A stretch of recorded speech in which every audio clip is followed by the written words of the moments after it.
Live breaking news from your local news channel. Good Monday afternoon to you. Thanks for joining us for this News Channel special report. I'm Beth Farnsworth. Governor Gavin Newsom is providing an update on the state's response to the wildfires and the COVID-19 pandemic. Let's listen in live. County. The glass fire grew substantially overnight, roughly 800 acres to 11,000 acres. A substantial number of structures have been damaged, wineries and other structures in and around the area. Familiar evacuation orders and challenge right now that's been made more acute because of overnight winds. Those winds will maintain themselves. They'll begin to dissipate later in the afternoon, stabilize overnight, which should help with our efforts to take advantage of those conditions and move to advance our containment efforts. But nonetheless, an active wildfire generating a lot of attention, appropriately so, a lot of consternation in and around that region that has been hit over and over and over again over the course of the last number of years. The Zog fire up in Shasta County, also familiar territory, literally, not just figuratively. 7,000 acres so far have burned. Consider back to 2017 in the Carr fire. This is in and around those areas. It's likely the Zog fire may make its way into the August complex. I'll update you in a moment on the August complex. Remains the largest wildfire in terms of total acreage burned in California's history. But the glass and Zog fires remain top of mind for us as we battle complexes all around the state of California. I'll remind you, a slide that's become very familiar in these presentations, 2019, less than 5,500 fires year to date, 157,000 acres burned. So far this year, 3.75 million acres burned, over 8,136 fires again so far this year, 2020. Still remain vigilant with over 18,000 firefighters actively working these complexes, 27 complexes in total that are currently being suppressed, actively engaged in our suppression efforts. Some 7,100 structures destroyed, and those are the structures that we've been able to identify, recognizing that number. Thus, the plus sign you see there likely is to increase significantly. 26 fatalities, tragically, so far in this historic wildfire season. This season has included these active wildfires I referenced, August being the largest in California's recorded history. Last update was 34% contained. Some 846,000 acres had been burned. The total amount of acreage burned has grown, but not substantially, modestly, to 878,000 acres, now 45% contained. So they are making progress on the August fire, with these winds beginning to subside, to die down a little bit over the course of the afternoon into the early evening. That will help advance some of our efforts in this complex. The northern complex, the Plumas-Lassen area of the state, some 64% contained this time last week, now 78% contained. You see the total number of acres burned has increased modestly, progress being made in that northern complex. The Creek fire, that large fire, substantially impacted by 100+ million dead trees in the area. It's a federal fire, though it's bled into an incident command that's joined with CAL FIRE and the U.S. Forest Service, meaning a joint command. 278,000 acres were burned, 27% contained. Last week, we've made a little progress, 39% containment, and you can see the total acreage burned beginning to subside, meaning we're seeing a plateauing of the growth of that fire. Again, still a stubborn fire, substantially impacted because of that 5-year historic drought, the number of trees that are burned, and some of the territory that it's being impacted is very difficult terrain for our firefighters to work, but progress nonetheless in that area, again, around Fresno and Madera. And finally, just for the purpose of update, I won't go through all 27 complexes, but I wanted to update some real progress on containment in LA County and the Bobcat fire. Just last week, 15% contained, 100,000+ acres. Today, 62% contained. CAL FIRE has done a wonderful job on that fire with their mutual aid system. Again, that was a stubborn fire for a week plus, but that containment now has gone up over the weekend, over the course of this last week, substantial progress in that effort. And so that's the update on our wildfires. Continue to be top of mind as we're now moving into the peak of the wildfire season.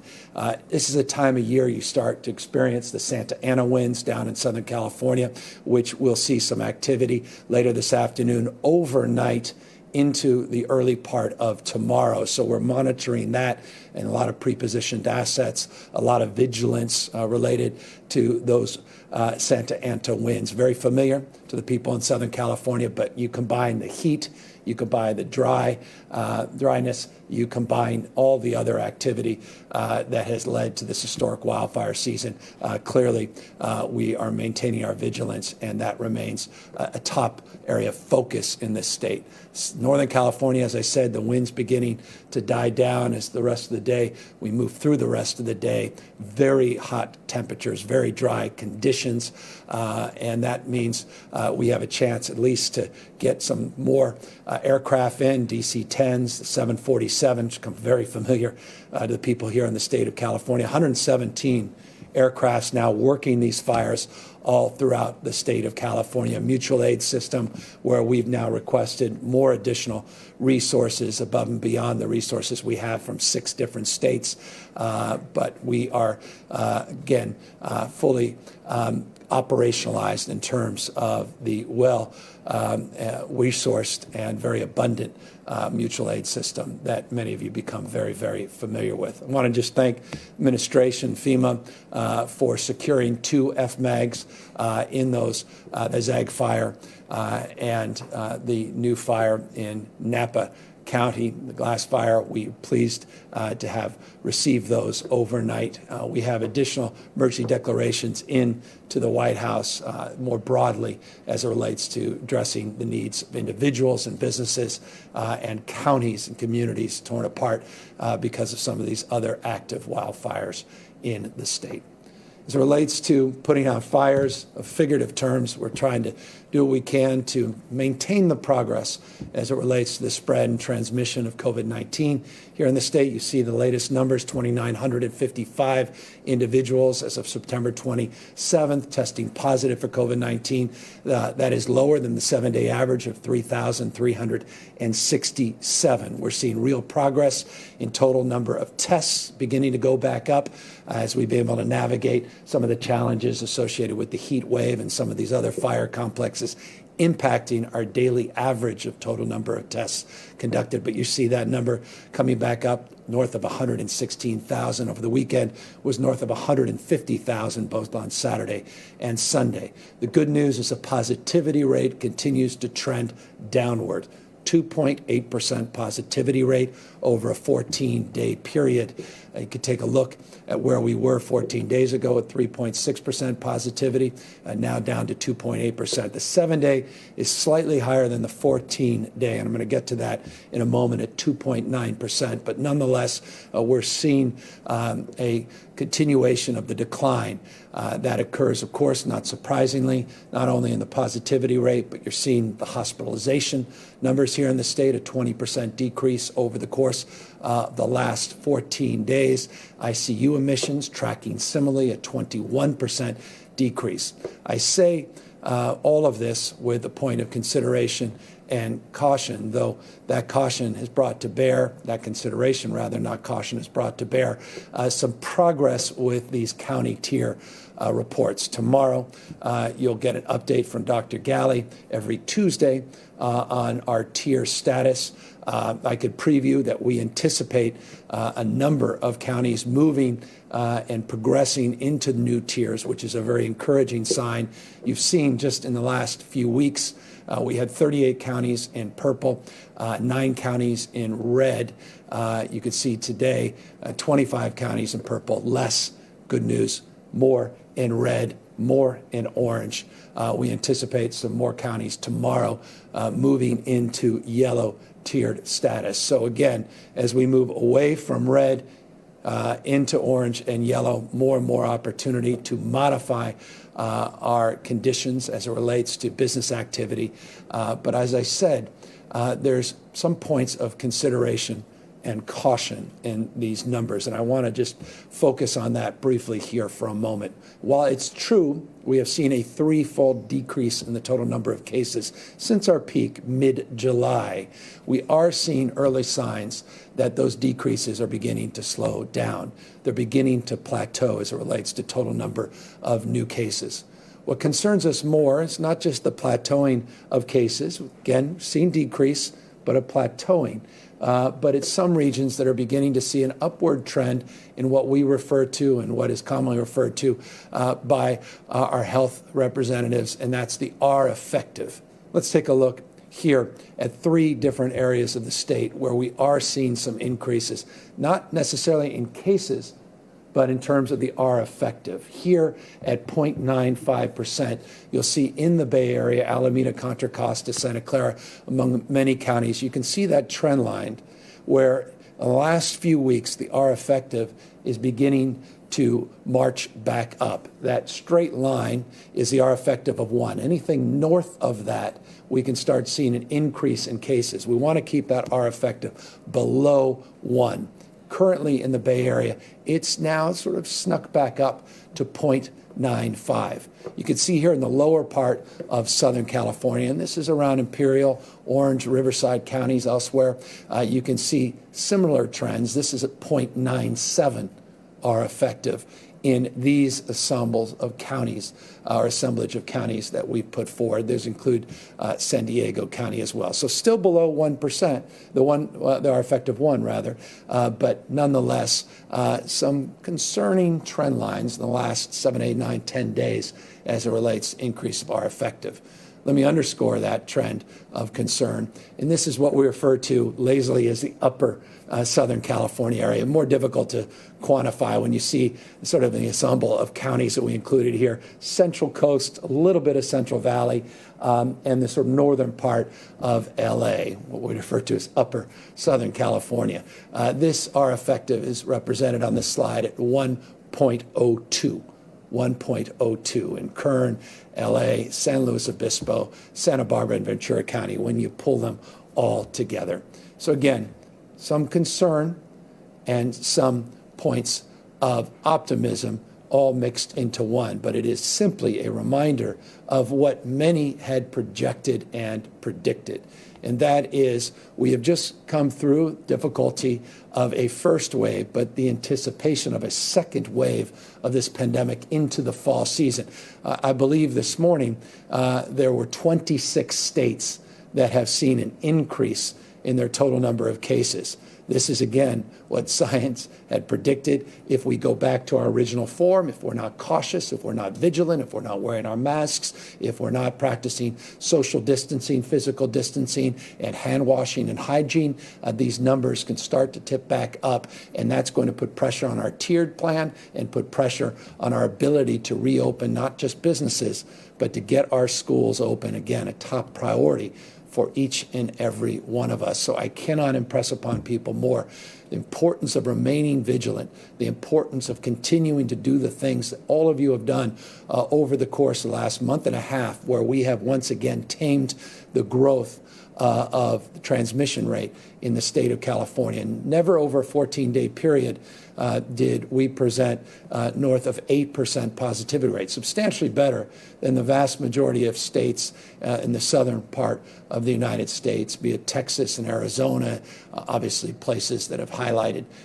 case rate growth like Florida. But we did experience that increase. We were able to bring those numbers down below 3%, but this R effective rate is a point of caution and consideration as it relates to the work that each and every one of us must do to continue to see a decrease, not just a plateauing of transmission rates.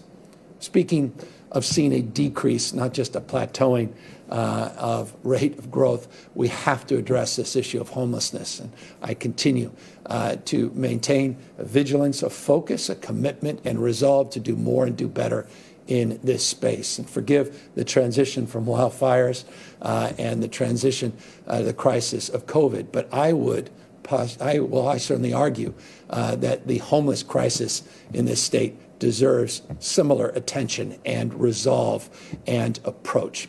And that's why the last few weeks we've been updating you on our $600 million home key investment. Again, shelters, we believe, solve sleep, housing, and supportive services, solve homelessness. This is a frame around housing and supportive services. This is a frame towards transitioning people into some sense of optimism and permanence in terms of moving people off the streets, transitioning them, and getting them back into a mindset of self-sufficiency with support.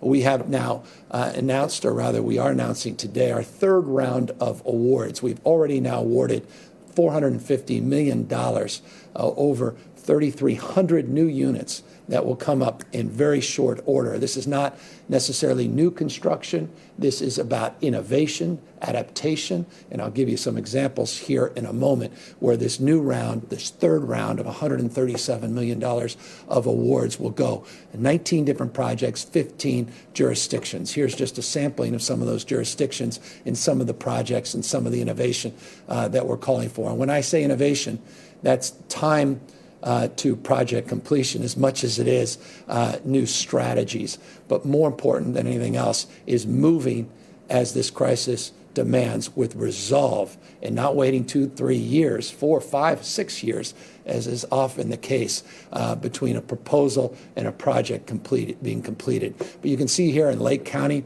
some interim housing regarding permanent housing exits to Larry County, Tehama, Mariposa, focused on seniors and individuals with disabilities. You're seeing innovation in every part of the state, and you're seeing support in parts of the state that haven't received support from the state of California in the past to invest and partner with local counties and local jurisdictions of all stripes, be it cities, not just counties, and obviously with nonprofit organizations that are a big part of these strategies. Just in LA, as you can see, 5 projects that we are investing in, 269 units just in LA proper, Long Beach, 100 units, Santa Barbara, an office conversion project into permanent housing with wraparound service. That's an area of focus, an area of innovation, and including partnerships that we're advancing, Poma Indians, the Band of Poma Indians in Scotts Valley, a multifamily residential property acquisition. This is the second partnership with our tribal nations. We want to see more of that as well. Stockton, I want to thank Mayor Tubbs. He's been very, very innovative in his approach to addressing homelessness in his city. He has a motel conversion, was waiting for this announcement today, including efforts we're making similarly in other parts of the state, including Humboldt, where in motel conversion, similar motel conversion will be taking place very, very shortly.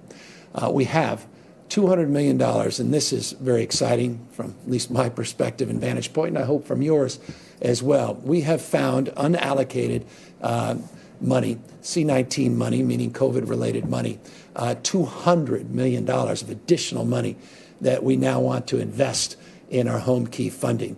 This, we believe, will clear the wait list, or get close. I don't want to overpromise here, but close to clear the wait list for projects that were submitted, this unprecedented number of projects that were submitted, additional 20 more projects pending approval of the Joint Legislative Committee, and I look forward to getting their approval and very grateful for the partnership.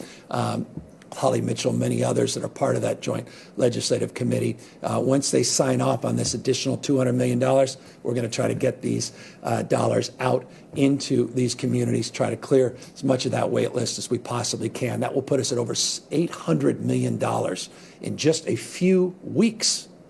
$800 million in just a few weeks, targeting real solutions, tangible and short-term solutions that will provide long-term supports for homeless individuals in this state. This is without precedent in California's history, and I recognize it's not good enough, and that's why I look forward to updating you on a consistent basis, and I recognize our responsibility to do more, and that's what this $200 million reflects, some creativity and some strategies to advance just that. It's also important that we advance the cause of participating in the census. There's been all kinds of efforts to vandalize the census process. The census process has been impacted by bad public policy decisions coming out of Washington, D.C. It's been advanced and supported by good decisions coming from the courts and sound judgment based upon the law.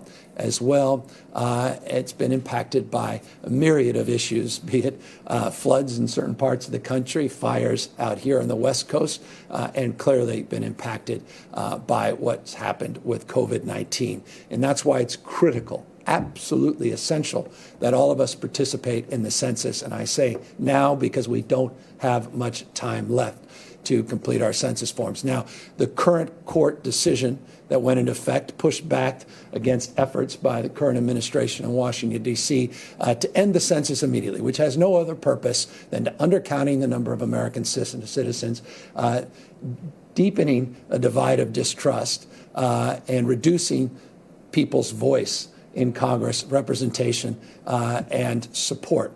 There is no good reason except pure partisan political reasons to disrupt this census process. So we're pushing against all the whitewater, all the headwinds that are coming out of Washington, D.C. And that's why I wanted to update you on these efforts and really try to push this count forward in a way that's deserving of a great state like ours. And why is it important? Because $10,000 we could lose per person that goes uncounted. $10,000. Just think about your own participation. You want to make a contribution to your state, I argue this nation, $10,000 contribution, filling out a form, and answering 9 simple, easy questions that are safe and confidential, meaning you don't have to worry about that information being sent to the wrong folks. There are simple ways of completing the census, and I'm going to go over those in a moment, but I'd rather share with you what those 3 easy ways are by showing you a PSA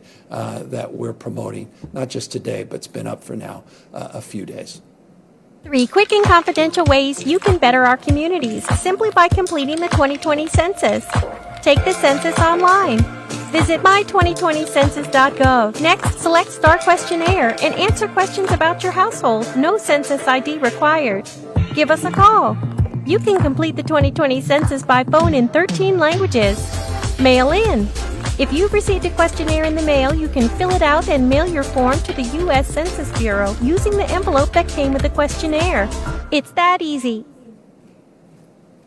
And it is that easy. Please go to my2020census.gov, my2020census.gov. If you haven't had the privilege, our collective responsibility as individuals, as active, not inert citizens, to participate in filling out that census. If you can't go online, I encourage you to pick up the phone or take your smartphone, 844-330-2020, 844-330-2020. And otherwise, if you have it, it's been mailed to you, and it's sitting there on your kitchen counter, maybe you can dust it off, fill it out, send it in. We have till October 30th, the end of October, October 31st, I believe it is, though there's efforts, again, to deny that sooner. But we have just a number of weeks left and want to encourage all of you to fill out this census. And speaking of number of weeks left, well, number of weeks before we move into the peak of our flu season. Flu season, you'll tend to see sort of acuity in terms of the transmission of flu in December, January. Flu season's just around the corner. We're even seeing some early signs of flu already. Bottom line, this is about protecting yourself in order by getting a flu shot, you protect yourself and you mitigate the impact of what some have referred to as the twindemic of a potential second wave of COVID-19 transmissions and the flu happening concurrently, putting stress, putting pressure on our hospital system at the same time, draining resources and impacting the quality care that all of you deserve and expect of our healthcare delivery system. And that's why getting a flu shot is so important. I have done this every single year as long as I can remember. It is a simple thing to do, and getting a flu shot is a safe thing to do. In an effort to demonstrate how simple it is and how safe it is, I thought I would just take advantage of a moment of your time and take the opportunity to get a flu shot here and demonstrate what safely can be done by many of you watching. And I encourage you to do just that. And so I've got my nurse here, my doctor, and I've got the right shirt, Yes, you which did. apparently is an issue. So let's roll up the sleeve. Just relax that arm. All right. I wanted to show my biceps, but I can't do that. Okay,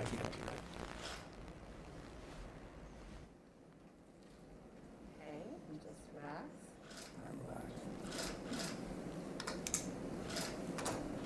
Tell me when you're doing. It's done. It's done.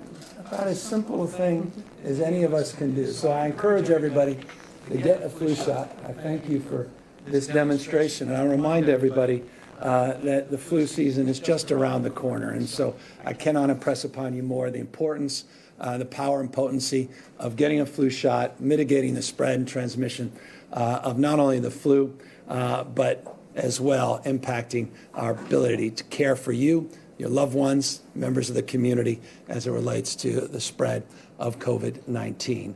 And so that is broadly where we are this year in terms of update, or rather this week in terms of an update. You can see additional information here on this slide of purpose of preventing the transmission of flu and the broader construct of helping all Californians stay healthy. We encourage you to do the same. As always, we end by reminding you of the power and potency of addressing not only the issue of the flu, but addressing transmission of COVID-19 of wearing a mask. It's an interesting point that in the southern hemisphere of this country, rather the world, southern hemisphere, in places like Chile, in places like Australia, in South Africa, they saw a relatively mild flu season because of people's ability to address not only the transmission of COVID-19, but as a consequence, the benefits of doing so by wearing a mask, transmission of the flu.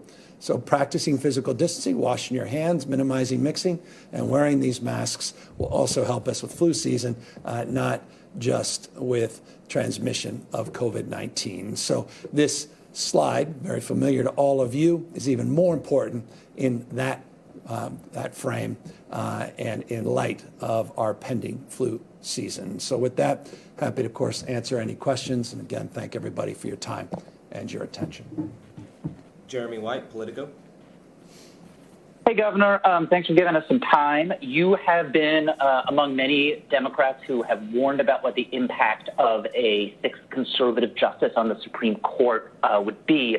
I was hoping you could talk with a little more specificity about some California policies, particularly parts of your agenda that you fear could be endangered by a sixth conservative justice. Yeah, I don't want to get too much in the weeds, except to say on social justice, economic justice, environmental justice, broad strokes, I'm very concerned. I'm concerned clearly about tens of millions of people that have pre-existing condition protections because of the ACA, the expansion of the Medicaid system in this country and the impact that could have, millions of people losing the ability to get quality health care as a consequence of the ACA. I'm worried about the environment, the clean air, I'm worried about clean water. I'm worried about the capacity for states like California to continue to lead not just this nation, but lead the world in terms of low-carbon green growth. I'm worried broadly about protection of minority communities, the LGBTQ community. I'm worried about a series of issues that obviously present themselves self-evidently as points of concern and points of departure as it relates to precedent, not least of which the impact on Roe v. Wade, the impact on people's freedom of choice, a value we hold dear here in the state of California. And so clearly those are points of concern. 6-3, ideologically conservative majority could be impactful on all of those issues and more for decades potentially to come. So this is a profound moment in our nation's history. And I know that all of us are anxious, at least those of us that share concerns about the stacking of the court from an ideological bent, and obviously makes this election even more essential and more important. Adam Beam, Associated Press. Thank you, Governor. I have two questions. First, while the coronavirus numbers have been improving, Dr. Galley warned last week of an expected increase in cases and a potential 89% jump in hospitalizations in the next month. Now, in some counties, I mean, that could mean businesses, again, have to close or restrict services. So what do you say to those business owners who say they can't survive a third shutdown? And secondly, as more schools are now offering classroom instruction, have you and the first partner decided whether your children will attend school in person? Well, it depends when the school makes a decision about whether or not they can move in that direction based on concurrence with the county. There are hundreds of schools, I think north of 600 the last I checked, though I'll happily update you on that number, that have received waivers from all over the state of California in elementary schools. My kids, oldest just turned 11, youngest is 4, so we're in that category broadly. But beyond that, I have no update for you as it relates to my specific status and my family. As it relates to the broader issue of transmission, I would say to all the business men and women, I would tell all the entrepreneurs and parents included that we maintain our vigilance. If we continue to practice physical distancing and social distancing, we minimize mixing.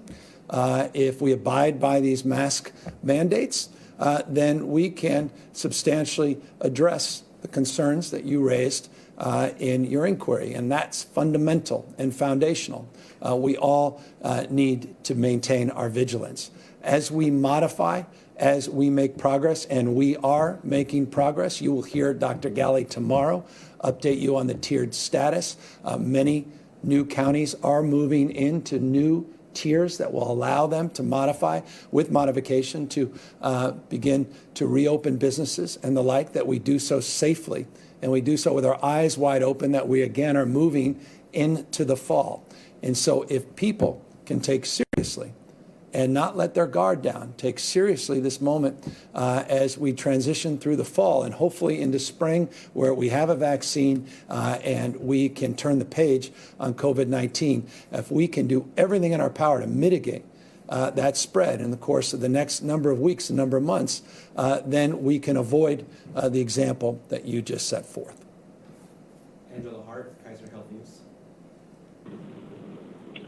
Thank you, Governor.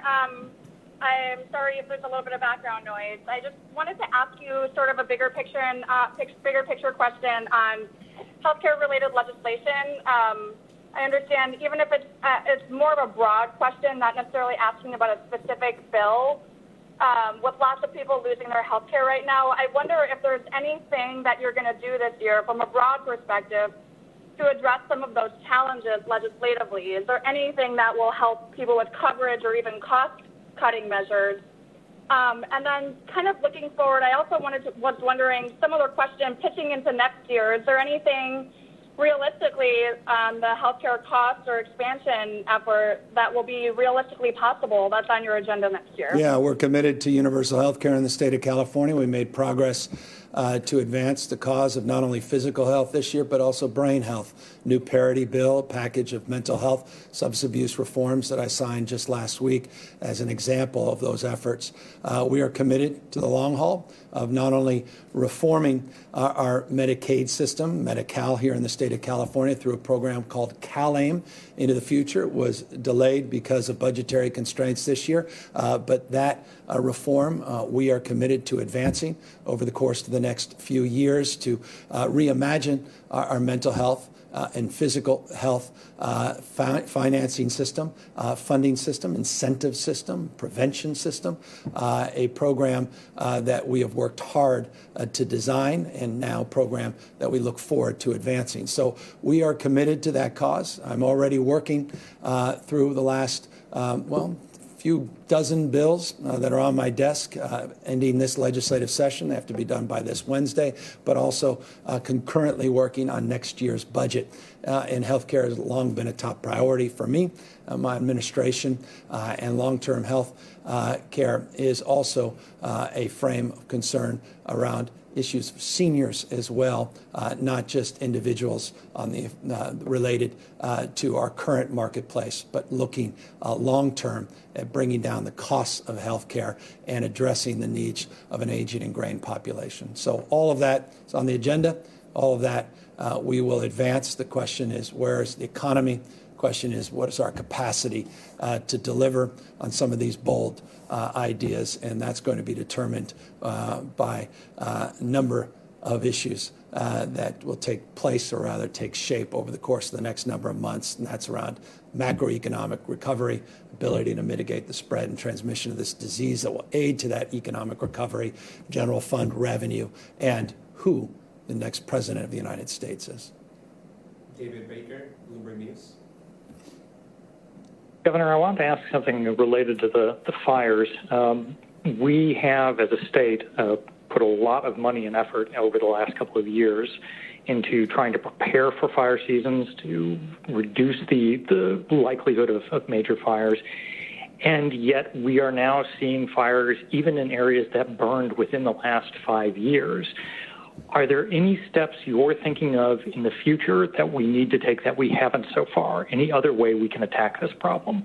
Yeah, it's an opportunity. I appreciate it to remind you of some of the commitments we've made moving forward to more than double our vegetation management in the state of California, to finally advance the cause that we advanced a few weeks back, a partnership with the U.S. Forest Service to get the Forest Service to address the 57% of the forested land in the state of California that's under their jurisdiction, 3% under the state's jurisdiction. We have been investing more than the federal government and more to invest in vegetation and forest management in federal lands than the federal government themselves.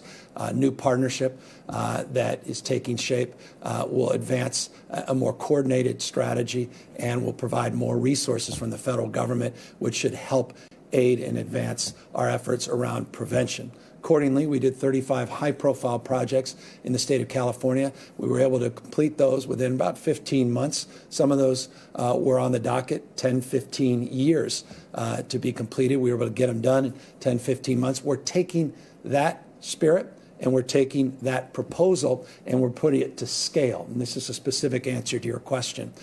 You'll be hearing from me and our team at CAL FIRE, Tom Porter, Chief Porter, and others about our efforts to substantially increase the prioritization of projects. And recall, the prioritization is not just looking at vegetation forest management projects writ large, but targeting those investments from a socioeconomic perspective, from a perspective of communities that are, quote unquote, most vulnerable and could have most impact in terms of structures and lives lost, ingress, egress, issues related to mobility.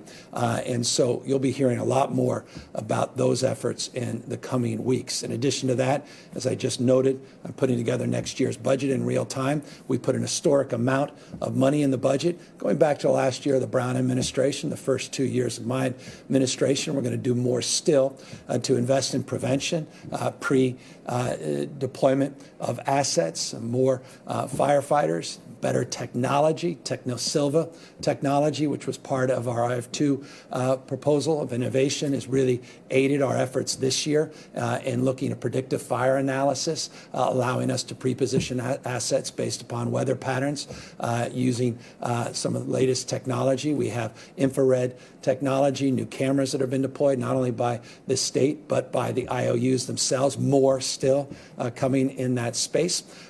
New equipment that's finally coming online, more air suppression equipment, more traditional equipment that has been procured but hasn't been yet delivered, that is being delivered this year, next year, and more still to come after that. So there's a lot of progress. We're not standing still. We're not just victims of fate. We want to shape this future. We want to work on suppression, work on prevention, and then work on adaptation and strategies that are longer term as it relates to decarbonizing our economy. And I think we took a bold and very direct step there last week with a number of announcements, and we look forward to codifying those efforts with the California Air Resources Board and the incredible leadership of Mary Nichols, and work with the legislature to advance that collective cause as it relates to changing the way we produce and consume energy here in the state of California. Julie Watts, CBS 13. Hi, Governor. Thanks so much for taking our question. Regarding the widespread EDD mail fraud, the task force was not instructed to look into fraud, but we've now tracked thousands of addresses where people are getting fraudulent EDD mail. Have you requested data to understand just how widespread this is and, frankly, how many millions of taxpayer dollars have been lost so far? And secondly, Governor, while most believe fighting homelessness is a noble cause, what do you say to people who question spending $100 million in COVID funding on long-term homelessness projects as opposed to projects that directly impact disease spread and prevention? Well, we have over close to $250 billion the state invests. So you example where some of the investment was made, and forgive me, but it was 6 or 7 months ago that I believe the issue of homelessness was the top agenda item in the state of California. People from all political stripes in every part of the state demanding the state do more and do better in that space. The crisis has only gotten worse, not better, because of COVID-19, and so our responsibility remains, and my commitment and resolve have only increased to advance that effort. But the point you're making is more broad. It is that all of us need support, and I'll put up the work we've done on essential workers, protecting working families, protecting those with sick leave and workers' comp protections, and providing more supports, including an earned income tax credit, which no other state in America has come close to advancing, getting $1 billion+ into the pockets of working families over the course of the last number of months in this state. So we have a series of efforts that we've advanced to help the middle class and working families, not just low-income individuals, not just people that have fallen through the cracks, defined as homeless here in the state of California, and if I may, including on the issue of health care. There's no state in America that has advanced more support for middle-class families earning up to about $150,000 a year in offsetting the costs of health care than the state of California. That was something we did last year. No other state has been able to replicate that, and we recognize we still have more work to do in that space, but it's an example of our commitment and resolve to help the middle class, to help working folks, not just help people, again, that are struggling out in the streets and sidewalks or from the vagaries of a pandemic-induced recession where they're vulnerable to being evicted or vulnerable to ending up on the streets of our great state. Taryn Luna, LA Times. Governor, you said last week that you support a ban on fracking through the legislature, but that would be a tough fight even among Democrats, and lawmakers say you need to get involved to make it happen in a way that we haven't really seen from your office. So how involved do you plan to be in that legislative battle? Very. Thank you. Final question, Sophia Bolag, SACB. Hi, Governor. The Secretary of State's office is spending $35 million on a voter outreach campaign called Vote Safe California that's being run by a consulting firm that supports Biden. I'm wondering, how do you respond to questions raised by Republicans that this contract was pushed through illegitimately? Yeah, I just don't know the details, so forgive me, the specific contract that the Secretary of State's office has put out. Let me look into that, happily get back to you. Let me thank everybody for their time and attention. Let me thank all of you that continue to have done a wonderful job to mitigate the spread and growth rate of COVID-19. Again, I cannot impress upon us more when you look at these R-effective rates starting to creep back up, the importance of being vigilant, importance of maintaining our vigilance to mitigate the spread. Accordingly, I can't impress upon people more this final point, and that is when CAL FIRE, Office of Emergency Service, the respective agencies, be it sheriffs, police departments in your respective jurisdictions, call for an evacuation, that we take seriously these local evacuations related to these fires. The dynamics of climate change, the dynamics as it relates to the lack of forest management over the last century have created a dynamic of real concern as it relates to the spread of these wildfires in ferocious ways. And that just reminds, or rather as a reminder, should be to everybody to take seriously those evacuation orders. So many of the people that have lost their lives were just cautious in terms of taking seriously those orders. We really, really cannot say it enough. Please heed local law enforcement.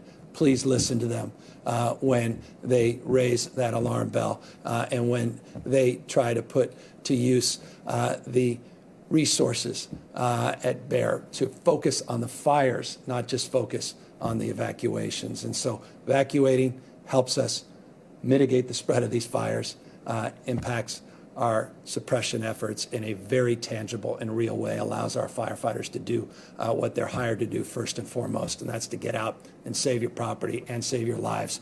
But you, all of us, have a role to play in terms of those evacuations orders as well. So thank you all very much, and look forward to updating you more on the state of these challenges. And tomorrow, look forward to Dr. Galley updating you as it relates to our tiered status as well. Take care. All right, homelessness, California fires, and the COVID-19 update for Californians among the three key topics addressed today by Governor Gavin Newsom. In terms of the homelessness, the governor talked about a $200 million funding for dozens of home key projects in various counties. That includes Santa Barbara County with an office conversion to permanent housing project with wraparound services that's underway. We're trying to find more information about this, which areas, which cities in Santa Barbara County or city might be part of this. We'll have an update for you. California fires as we're heading into the peak wildfire season. 2 new fires popped up over the weekend, very destructive now. 27 major wildfires burning in parts of California. The largest being the August complex, which is the largest in California history. That is now 846,000 acres, 34% contained. Quick numbers on COVID, 2,955 new cases, 21 new deaths today. The positivity rate for 14 days, 2.8%. The 7-day positivity rate at 2.9%. Tomorrow, Dr. Galley will update the public on tier status, and hopeful news for Santa Barbara County, hoping to go from the purple status to the less restrictive red status. And again, we'll know more on that tomorrow. We will continue with this coverage with the impact on the firefighters, the coronavirus, all of that, the impacts that that's having up and down the coast. That's coming up tonight on your local news channel at 5 and 6 o'clock. You can also visit our mobile app and our website for updates anytime. Just head to KEYT.com/coronavirus. Stay with your news channel for breaking news updates on air and on all your devices.